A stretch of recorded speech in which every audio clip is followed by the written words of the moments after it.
Protestants no longer the majority in the U.S., study says. Where did all the Protestants go?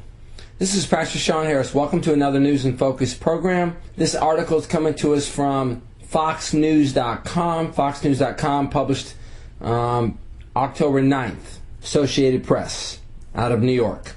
For the first time in history, the United States does not have a Protestant majority, according to a new study. One reason, the number of Americans with no religious affiliation is on the rise. The percentage of Protestant adults in the U.S. has reached a low of 48%, the first time that Pew Forum on Religion and Public Life has reported with certainty that the number has fallen below 50%. The drop has been anticipated and comes at a time when no Protestants are on the United States Supreme Court, and the Republicans have their first presidential ticket with no Protestant nominees. Of course, they're making reference to the fact that we have a Mormon and a Catholic. Among the reasons for this change are growth in non-denominational Christians who can no longer be categorized as Protestant, and a spike in the number of American adults who say they have no religion. The Pew study released Tuesday found that about 20% of Americans say they have no religious affiliation, an increase from 15% in the last 5 years. Scholars have long debated whether people who say they no longer belong to a religious group should be considered secular. While the category as defined by Pew Research includes atheists, it also encompasses majorities of people who say they believe in God and a notable minority who pray daily or consider themselves spiritual but are not religious. It is as though spiritual has positive connotations, whereas religion has negative connotations. This is my thought. And so that's why I believe that people are embracing the idea of saying they're spiritual, but rejecting the idea of saying that they are religious. That's unfortunate because James makes it clear that there is such a thing as pure religion. Still, Pew found overall the most of the unaffiliated aren't actively seeking another religious home, indicating their ties with organized religion are permanently broken. So these are all these people out there that claim to have a relationship with God, are spiritual, have their own little talks with God, but have no affiliation with the church that Christ died for. All right, let's continue looking at the article. Growth among those with no religion has been a major preoccupation of American faith leaders who worry that the United States, a highly religious country, would go the way of Western Europe, where church attendance has plummeted. Pope Benedict XVI has partly dedicated his pontificate to combating secularism in the West. This week in Rome, he is convening a 3-week synod or assembly of bishops from around the world aimed at bringing back Roman Catholics who have left the church. And perhaps you've seen on YouTube some of these commercials, and they are, quite frankly, incredibly well done and exceptionally compelling. Unfortunately, the doctrine in the Roman Catholic Church is garbage, making it difficult to get excited about commercials that motivate people to go to dead religion. Again, my thoughts, not the article. The trend also has political implications. American voters who describe themselves as having no religion vote overwhelmingly for Democrats. Well, we understand this. This is why it was exceptionally difficult to get God back in the platform at the Democratic National Convention. Pew found Americans with no religion support abortion rights and gay marriage at a much higher rate than the U.S. public at large. Well, once again, that should not be surprising to anyone. If there is not a God who requires that every human be understood to be made in the image of Him, then what's the big deal? Or if there isn't a God who ordains that marriage be defined as one man and one woman, then what's the big deal? These nuns, N-O-N-E-S, are an increasing segment of voters who are registered as Democrats or lean toward the party, growing from 17% to 24% over the past 5 years. So that's a 7% increase moving from within the Democratic Party. The religiously unaffiliated are becoming an important constituency to Democrats as evangelicals are to Republicans. So the atheists are or religiously unaffiliated, whatever you want, they are becoming a voting bloc, can we say that, within the Democrats as in opposition to or juxtapositioned against the evangelicals in the Republican Party. The Pew analysis conducted with PBS Religion and Ethnics News Weekly is based on several surveys, including a poll of nearly 3,000 adults conducted June 28 through July 9, 2012.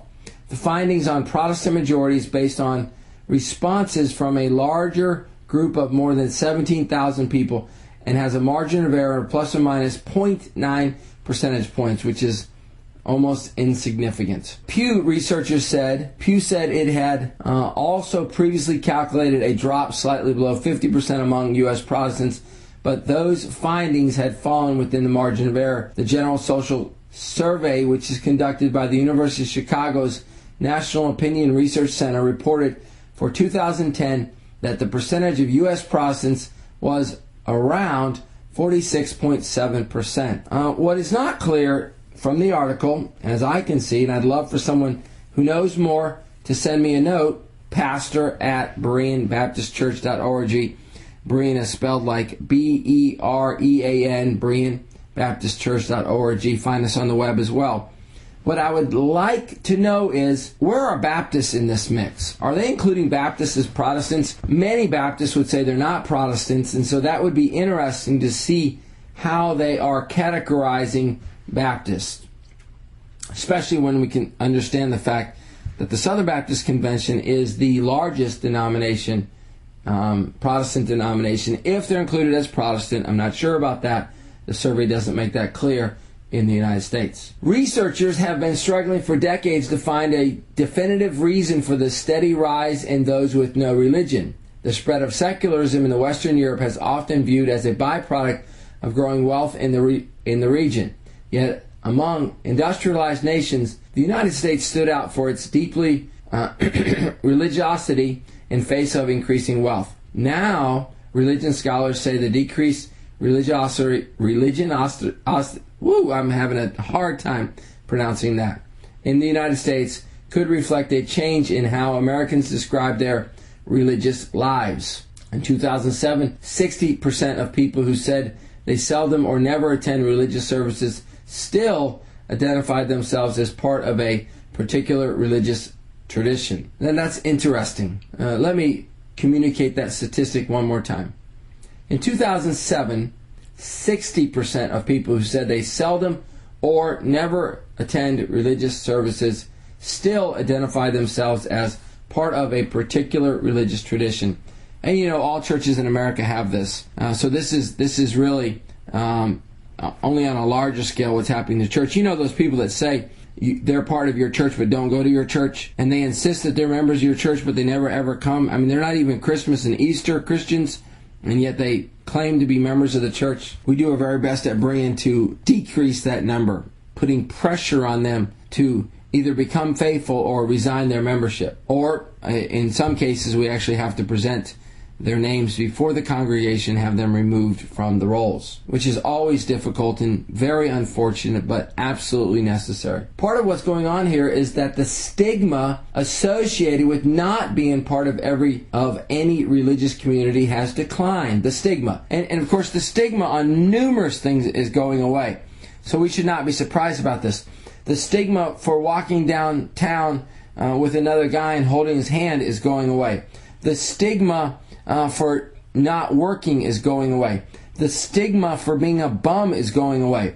The stigma for not finishing high school is going away.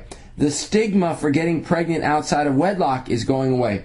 The stigma for having aborting a baby is going away. And we can just go on. The stigma for wearing, and we can just go on and on and on and on. These are going away. The stigma for collecting food stamps is going away. The Pew study has found that the growth in unaffiliated Americans spans a broad range of groups: men and women, college graduates, those without college degree, people earning less than $30,000 annually, and those earning $75,000 or more.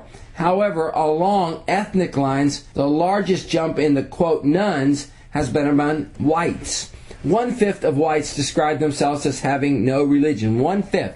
20% of whites in America describe themselves as having no religion. More growth in nones is expected. 1/3 of adults under age 30 have no religious affiliation, compared to 9% of people 65 and older. So let me say that again. That's an instructive and helpful statistic. 1/3, 1 out of 3 adults under the age of 30 have no religious affiliation, compared to 9% of people 65 and older.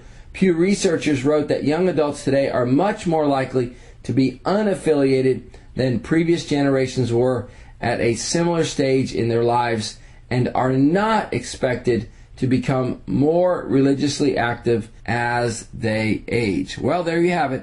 Very helpful, instructive information for those of us that pastor, lead Sunday school classes, parent, and desire to impact the world. God bless you. Have a great day.